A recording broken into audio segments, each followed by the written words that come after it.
America మరోసారి భయంకరమైన దాడికి పాల్పడింది. ఇరాన్లో అత్యంత ఎత్తైనటువంటి B1 బ్రిడ్జ్, దీన్ని అమెరికా 2 వరుస మిసైళ్లతో దాడి చేసి పూర్తిగా కుప్పకూల్చింది. ఇది నిర్మాణ దశలో ఉంది, ఇంకా అక్కడ ఎటువంటి కార్యక్రమాలు జరగడం లేదు. కానీ అమెరికా ఏం చెప్తుందనంటే దీని గుండానే, ఈ బ్రిడ్జ్ గుండానే మిసైల్స్, డ్రోన్స్ని ఇరాన్ సమకూర్చుకుంటున్నటువంటి మాటను అమెరికా చెప్తోంది. ఇది టెహరాన్ నుంచి ఖజార్ అనేటువంటి ప్రాంతాలు వెళ్ళేటువంటి కనెక్టింగ్ బ్రిడ్జ్. ఈ బ్రిడ్జ్ ఇప్పుడు కుప్పకూలిపోయింది. బ్రిడ్జ్ కుప్పకూలిపోవడమే కాదు, సుమారుగా 10ల సంఖ్యలో మరణాలు సంభవించాయి.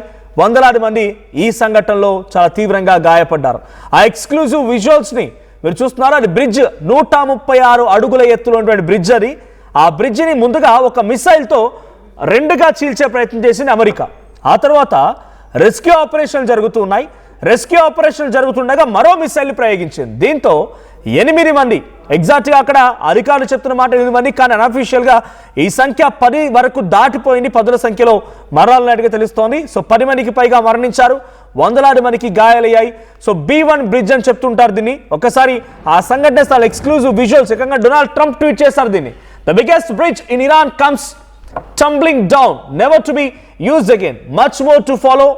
It is time for Iran to make a deal before it is too late, and there is nothing left of what still could be a great country. President Donald J. Trump ఇది ఆయన చేసిన tweet. ఏం చెప్తున్నారు ఆయన? ఇరాన్లో అతిపెద్ద బ్రిడ్జ్ని మేము కూల్చేసాం. Donald Trump tweet చూస్తే ఇరాన్లో అతిపెద్ద బ్రిడ్జ్ని మేము కూల్చేసాం, ఆ బ్రిడ్జ్ కుప్పకూలిపోయింది. ఇలాంటి మరిన్ని సంఘటనలు జరుగుతాయి. డొనాల్డ్ ట్రంప్ వార్నింగ్ ఇస్తున్నారు ఇరాన్కి, ఇంకా ఇలాంటి సంఘటనలు జరుగుతాయి. ఇంకా ఇటువంటి సంఘటనలు జరగక మునిపే ఒక్కసారి అర్థం చేసుకొని మీరు యుద్ధాన్ని ముగింపు పలికితే బెటర్, లేదనంటే అంతకంతకి ఎక్కువ అయిపోతుందని డొనాల్డ్ ట్రంప్ చెప్తున్నారు. చూడండి ఇక్కడ ఆయన ట్వీట్లో, make a deal before it is too late. ఆలస్యం అయిపోయి ఇటువంటి సంఘటనలు మరింతగా రెట్టింపు అవ్వక మునిపే డీల్ని కుదుర్చుకోండి. And there is nothing left of what still could be become a great country. మీ దగ్గర మా దేశం గొప్పదని చెప్పుకోవడానికి ఏమీ లేదు, అంతా కుప్పకూల్చేసా, త్వరగా డీల్ కుదుర్చుకోండి అనేది డొనాల్డ్ ట్రంప్ చేసిన ట్వీట్. ఇంకోవైపు సయ్యద్ అబ్బాస్ అగర్చి, నేను foreign minister, Iran foreign minister, ఆయన చేస్తున్న ట్వీట్ ఏంటంటే striking civilian infrastructures including unfinished bridges. అది ఇంకా నిర్మాణ దశలో ఉన్న బ్రిడ్జే, ఇంకా అది పూర్తిగా నిర్మాణం అయిపోయి ఆపరేషనల్గా లేదు. సో సయ్యద్ అబ్బాస్ అగార్చి చేసిన ట్వీట్లో ఒక సంచలన విషయం ఏంటంటే ఇది ఇంకా నిర్మాణ దశలో ఉన్న బ్రిడ్జే, ఇది ఇంకా పూర్తి అయిపోలేదు. సో ఇటువంటి దొంగ దెబ్బ తీసే ప్రయత్నం చేస్తే ఎట్టి పరిస్థితుల్లో కూడా ఊరుకునే ప్రసక్తి లేదంటున్నారు. It only conveys the defeat. ఇది ఒక రకంగా మీరు భయంతో చేసిన చర్యనే. ఇన్ఫ్రాస్ట్రక్చర్పై దాడి చేయడం అనేది మీరు ఓటమి భయంతో చేసిన చర్య అన్నట్టుగా ఇరాన్ భావిస్తోంది. So even bridge or building మీరు ఎన్ని కూల్చినా, ఇటువంటి బ్రిడ్జ్ని కానీ బిల్డింగ్స్కి ఎన్ని కూల్చినా కూడా మేము వాటిని మళ్ళీ ఒక స్ట్రాంగ్గా కడతాము, మళ్ళీ వాటిని స్ట్రాంగ్గా నిర్మిస్తామనేటువంటి మాటని ఇరాన్ చెప్తోంది. ఒకసారి ఆ దాడికి సంబంధించి విజువల్ చూద్దాం.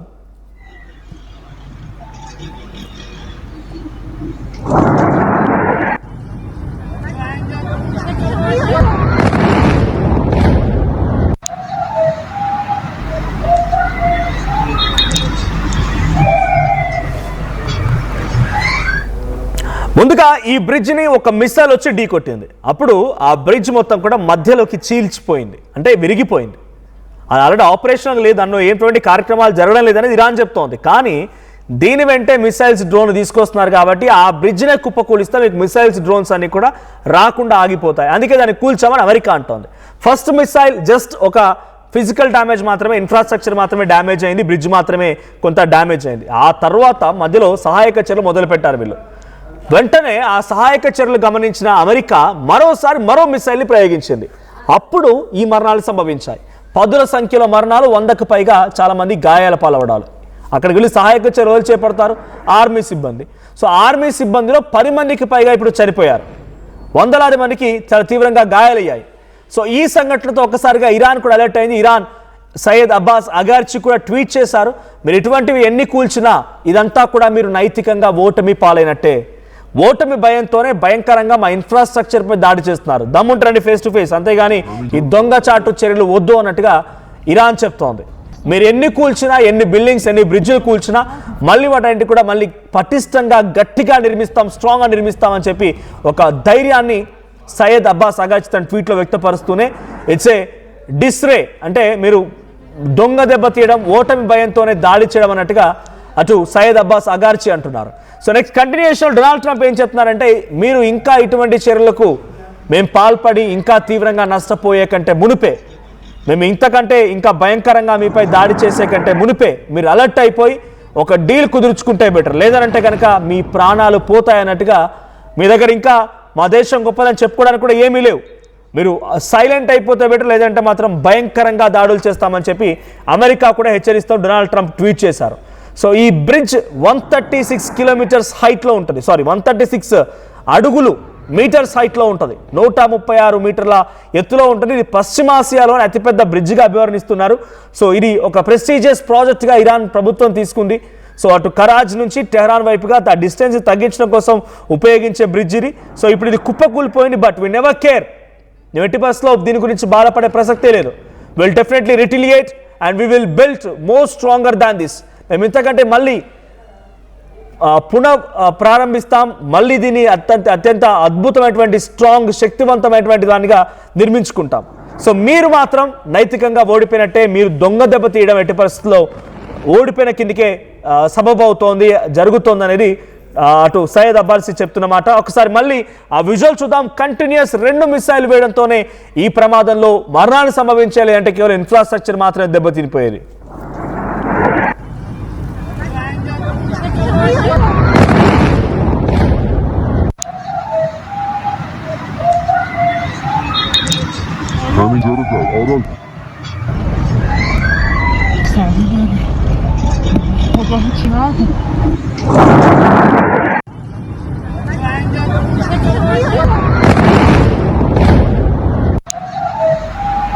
సో ఇనిషియల్గా ఇప్పటివరకు అమెరికా డైరెక్ట్గా అటాక్ చేసిన దగ్గర కేవలం మిలిటరీ బేసెస్ పైన, మిలిటరీ స్థావరాల పైన,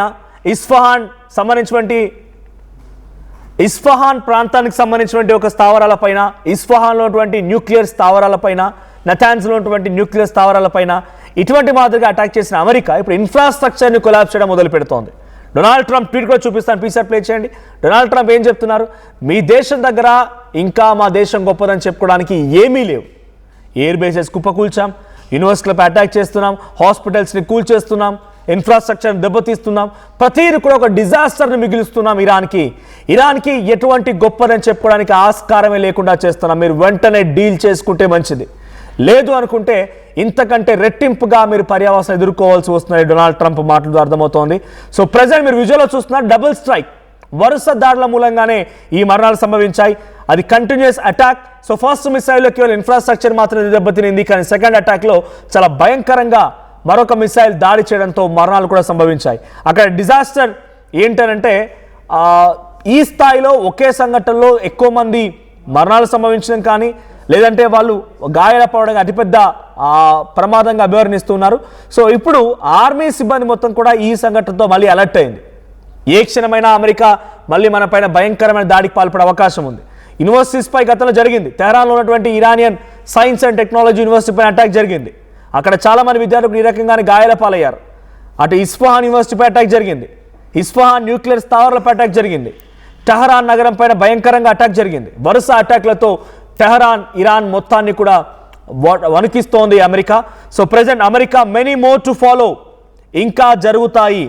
మెనీ మోర్ టు ఫాలో అంటే ఇంకా భయంకరంగా జరుగుతాయి. మీరు ఇప్పుడే డీల్ కుదుర్చుకుంటే బెటర్, లేదనంటే చాలా తీవ్రమైన పర్యావసనం ఎదుర్కోక తప్పదు అని చెప్తున్నారు.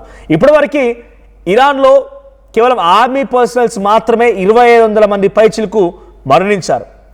కొన్ని లక్షల కోట్ల రూపాయల నష్టం వాటిల్లింది. అయినా మేము ఇంకా తిరిగి మళ్ళీ నిర్మిస్తాము, పునఃప్రారంభిస్తామనే రకంగా ఇరాన్ మాట్లాడుతుంది. మరి ఇరాన్ ధైర్యం ఏంటో అర్థం కావట్లేదు. ఇంకో స్టేట్మెంట్ పెజెస్కియాన్ నుంచి, ఇరానియన్ ప్రెసిడెంట్ పెజెస్కియాన్ నుంచి ఒక స్టేట్మెంట్ ఏంటంటే, we are ready with all equipment for the next 7 months of war. ఇంకా 7 నెలల పాటుగా యుద్ధం చేయడానికి మేము అన్ని రకాలుగా సిద్ధం చేసుకుని ఉన్నామంటున్నారు. అంటే ఇప్పుడు ఆల్రెడీ 2026లో మనం మార్చ్ అయిపోయింది, ఏప్రిల్లో ఉన్నాం. ఇంకా 7 నెలల పాటుగా యుద్ధం జరుగుతుందనంటే ఈ సంవత్సరం మొత్తం యుద్ధం పరిణామాలతోనే ప్రపంచ దేశాలు వణికిపోవాలా? అటు అమెరికా కూడా మెనీ మోర్ టు ఫాలో ఉంటుంది. అంటే America is expecting, if America is expecting a rule over Iran, America తన ఆధిపత్యాన్ని ఇరాన్పై చూపించాలనుకుంటే ఇంత మూల్యం వెచ్చించాలా? ప్రపంచ దేశాలు ఇంత తీవ్రంగా నష్టపోవాలా? ఇంతటి స్థాయి ఇన్ఫ్లేషన్ రావాలా ప్రపంచ దేశాల్లో? కేవలం నీ ఆధిపత్య పోరు కోసం మాత్రమే. లేదు న్యూక్లియర్ స్థావరాలపై ఆల్రెడీ మేము ఢీ కొట్టామని చెప్తూనే న్యూక్లియర్ స్థావరాలపై ఢీ కొట్టిన నువ్వు ఎందుకు మరి ఇరాన్పై కంటిన్యూస్ అటాక్ చేయాల్సి వస్తుంది? ఇరాన్పై అటాక్కి మీ టార్గెట్ ఏంటి? అలీ ఖమేనీ అంతమొందించారు, రెజ్యూమీ చేంజ్ అయిపోయింది, ఇరాన్ స్థావరాల్ని కుప్పకూల్చారు, ఇరాన్లో న్యూక్లియర్ స్థావరాలు లేకుండా పోయాయి. ఇప్పుడు దేనికోసం అమెరికా అటాక్ చేస్తోంది? It's biggest question mark. So many more to follow అని డొనాల్డ్ ట్రంప్ చెప్పడం, అటు అమెరికా చీఫ్ ఆఫ్ స్టాఫ్ మారడం, తర్వాత ఇంకొంత ఆయుధ సామాగ్రిని సమకూర్చుకునే ప్రయత్నం చేయడం, చర్చలు జరుగుతున్నాయి కానీ మేము తెప్పకుండా ఇరాన్ని పూర్తిగా అంతమొందిస్తామన్న రకంగా న్యూక్లియర్ వెపన్కి కూడా సిద్ధమవడం, ఇవన్నీ కూడా చాలా యుద్ధాన్ని భీకరంగా మార్చబోతున్నాయనే సంకేతాలు కనబడుతున్నాయి. సో నిజానికి అదే కనుక జరిగితే డెఫినెట్గా ప్రపంచ దేశాలు చాలా భయంకరమైనటువంటి ఒక ఇన్ఫ్లేషన్లోకి, పావర్టీలోకి నెట్టవేయబడతాయి. భయంకరంగా సిచ్యువేషన్ మారబోతోంది. సో ఒకసారి ఆ విజువల్ చూస్తున్నాం మనం. ఒక సంఘటనలో ఆ ప్రాంతం అంతా కూడా ఒక వ్యాలీ రీజియన్, జనరల్గా ఇటువంటి ఎత్తైనటువంటి బ్రిడ్జ్ ఎక్కడ కడతారు? వ్యాలీ రీజియన్లోనే. ఆ వ్యాలీ రీజియన్లో కట్టినటువంటి ఆ బ్రిడ్జ్ కుప్పకూలిపోవడంతో, ఆ మిసైల తాటికి బ్రిడ్జ్ కుప్పకూలిపోవడంతో అక్కడ ఆ ప్రాంతం అంతా కూడా దట్టమైన పొగలతో కమ్ముకొని, ఇంకోవైపుగా ఆ విజువల్లో అక్కడ జరిగిన సంఘటనతో అక్కడ కొన్ని మార్క్స్ కనబడుతున్నాయి. ఒక చిన్న పిల్ల షూ కనబడుతోంది.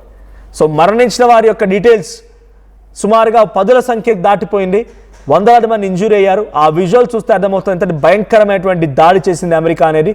ఒకసారి ఆ విజువల్ చూద్దాం. چه صدا دیدی وقتی نزدیک میزنه اینجوری صدا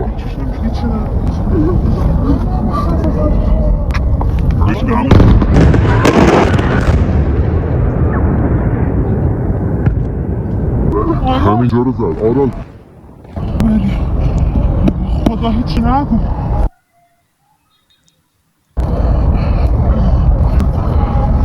تموم شد دیگه زد اوف چه صدا دیدی وقتی نزدیک میزنه اینجوری صدا రైట్ సైడ్ మీరు చూస్తున్న ఈ విజువల్లో ఎవరో వెనకాల బ్యాక్గ్రౌండ్ వాయిస్ ఇస్తుంది, మాట్లాడుతున్నట్టుగా ఉంది.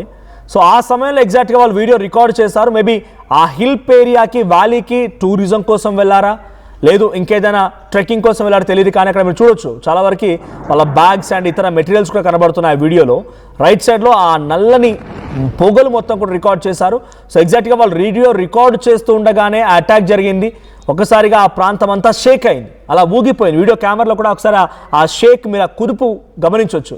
ఒకసారి అటాక్ జరగడం, ఆ పొగలలా కమ్ముతూ ఉండగానే వరుసగా ఇంకో అటాక్.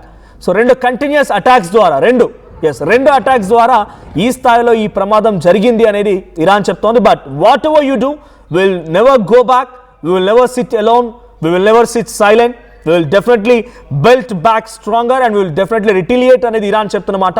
మరి ఇరాన్ మాటల్ని అమెరికా ఇంకా సీరియస్గా తీసుకొని ఇంకా అటాక్స్ని, అగ్రెషన్ని పెంచే అవకాశం ఉంది. అమెరికా ఆర్మీ చీఫ్ ఆఫ్ స్టాఫ్ని మార్చడం, వెపన్స్ని సిద్ధం చేసుకోవడం, డైరెక్ట్గా యుద్ధ రంగంలోకి ఆ భూభాగంపై అడుగు పెడతామని వార్నింగ్ ఇవ్వడం, న్యూక్లియర్స్ని సైతం ఉపయోగించే దిశగా అమెరికా అడుగులు వేస్తున్న రకంగా ఇంటర్నేషనల్ లెవెల్లో చర్చ జరగడం, ఇవన్నీ కూడా యుద్ధాన్ని మరింత భయంకరంగా, భీకరంగా మార్చబోతున్నాయి. మరి ఎటువంటి పరిణామాలు చోటు చేసుకుంటే డొనాల్డ్ ట్రంప్ ఎటువంటి ఒక పిచ్చి ఆలోచనతో ఇంకా ప్రపంచ దేశాలని ప్రమాదాలు నెట్టివేస్తారో చూడాలి. మరి